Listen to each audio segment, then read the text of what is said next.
Marc, chapitre 12. Jésus se mit ensuite à leur parler en parabole. Un homme planta une vigne. Il l'entoura d'une haie, creusa un pressoir et bâtit une tour. Puis il la ferma à des vignerons et quitta le pays.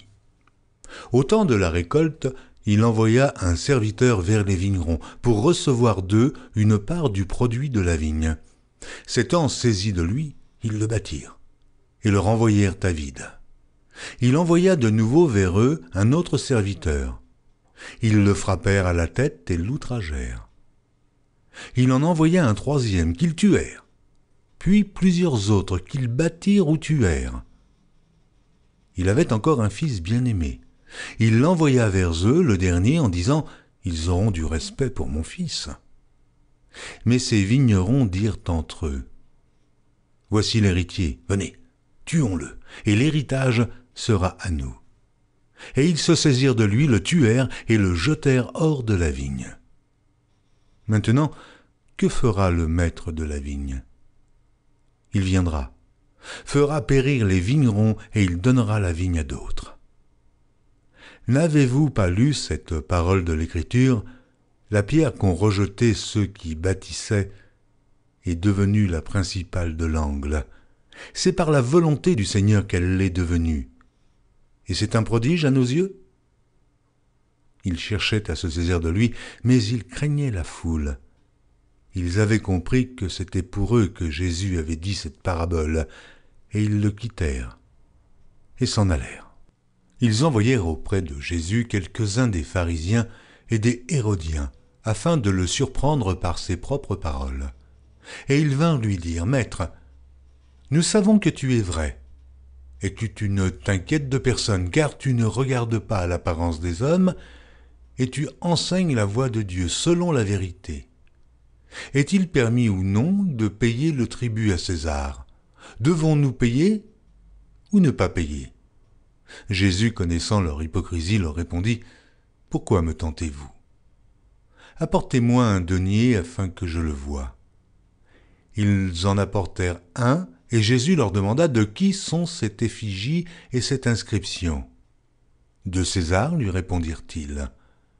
Alors il leur dit, « Rendez à César ce qui est à César, et à Dieu ce qui est à Dieu. » Et ils furent à son égard dans l'étonnement.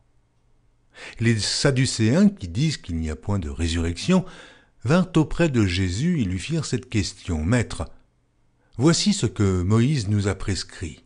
Si le frère de quelqu'un meurt et laisse une femme sans avoir d'enfant, son frère épousera sa veuve et suscitera une postérité à son frère. Or, il y avait 7 frères. Le premier se maria et mourut sans laisser de postérité. Le second prit la veuve pour femme et mourut sans laisser de postérité.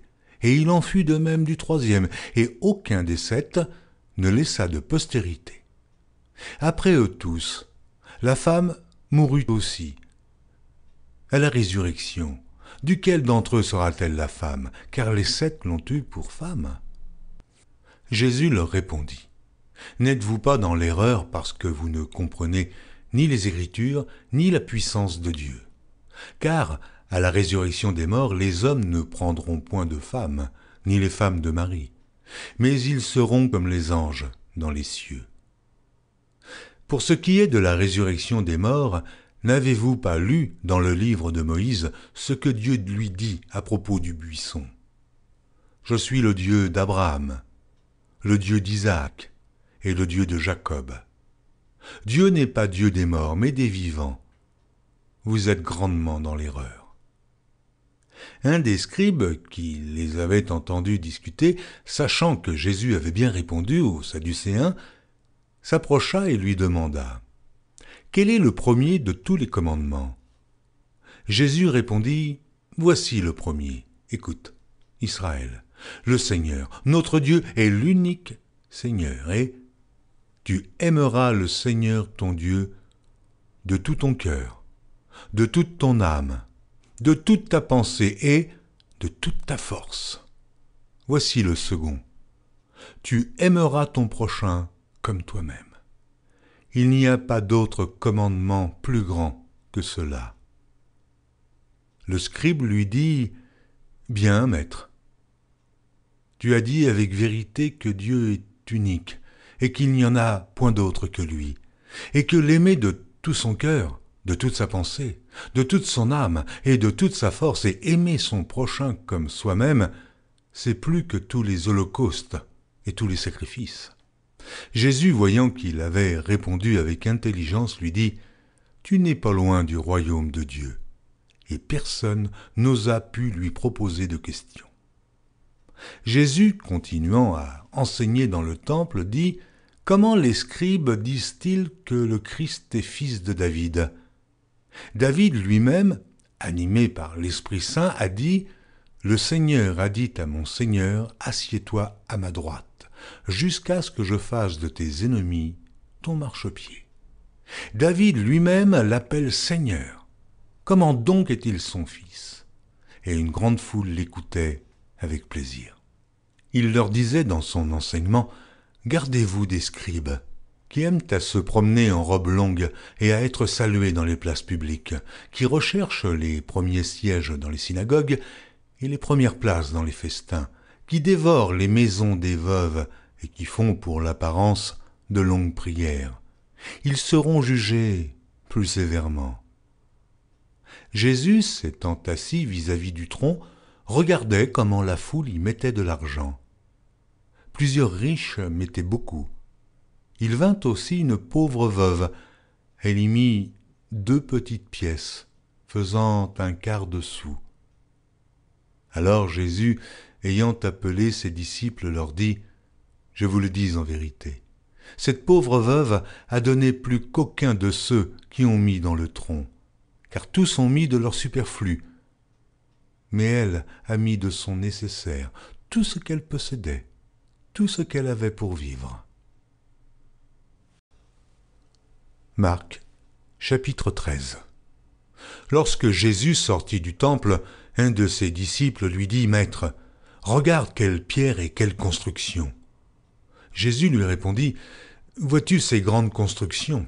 Il ne restera pas pierre sur pierre qui ne soit renversée. » Il s'assit sur la montagne des Oliviers en face du temple, et Pierre, Jacques, Jean et André lui firent en particulier cette question. « Dis-nous quand cela arrivera-t-il, et à quel signe connaîtra-t-on que toutes ces choses vont s'accomplir ?» Jésus se mit alors à leur dire « Prenez garde que personne ne vous séduise, car plusieurs viendront sous mon nom disant « C'est moi », et ils séduiront beaucoup de gens. Quand vous entendrez parler de guerre et de bruit de guerre, ne soyez pas troublés, car il faut que ces choses arrivent, mais ce ne sera pas encore la fin. Une nation s'élèvera contre une nation et un royaume contre un royaume. Il y aura des tremblements de terre en divers lieux. Il y aura des famines. Ce ne sera que le commencement des douleurs. Prenez garde à vous-même. On vous livrera aux tribunaux et vous serez battus de verges dans les synagogues. Vous comparaîtrez devant des gouverneurs et devant des rois à cause de moi, pour leur servir de témoignage. Il faut premièrement que la bonne nouvelle soit prêchée à toutes les nations. Quand on vous emmènera pour vous livrer, ne vous inquiétez pas d'avance de ce que vous aurez à dire, mais dites ce qui vous sera donné à l'heure même, car ce n'est pas vous qui parlerez, mais l'Esprit Saint. Le frère livrera son frère à la mort et le père son enfant. Les enfants se soulèveront contre leurs parents et les feront mourir. Vous serez haïs de tous à cause de mon nom, mais celui qui persévérera jusqu'à la fin sera sauvé. Lorsque vous verrez l'abomination de la désolation établie là où elle ne doit pas être, que celui qui lit fasse attention.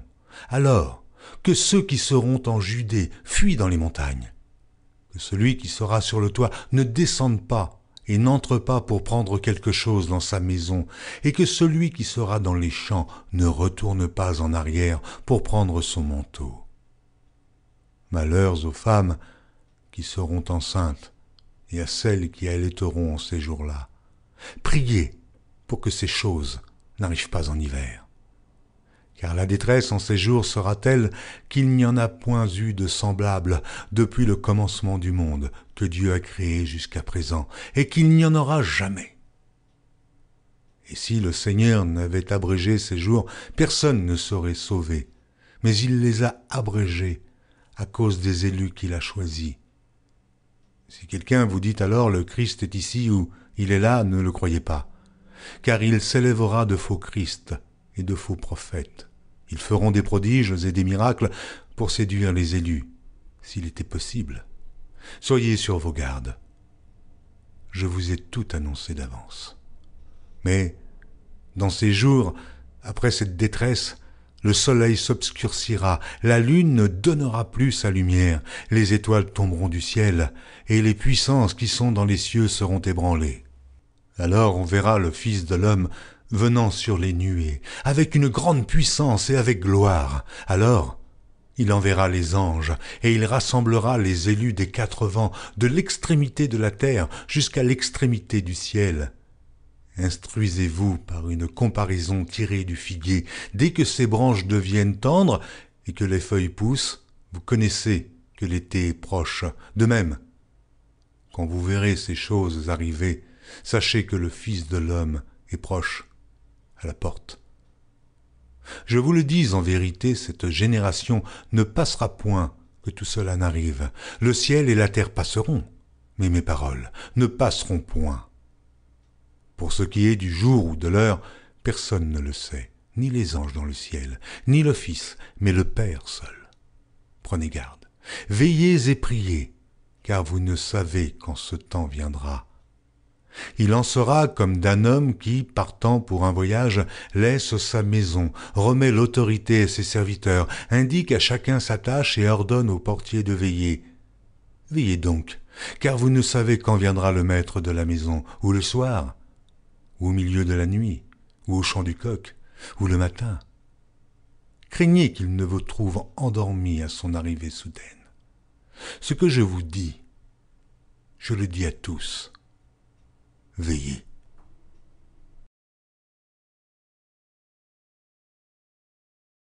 Retrouvez chaque jour sur EMCI TV une nouvelle lecture de la Bible illustrée en vidéo.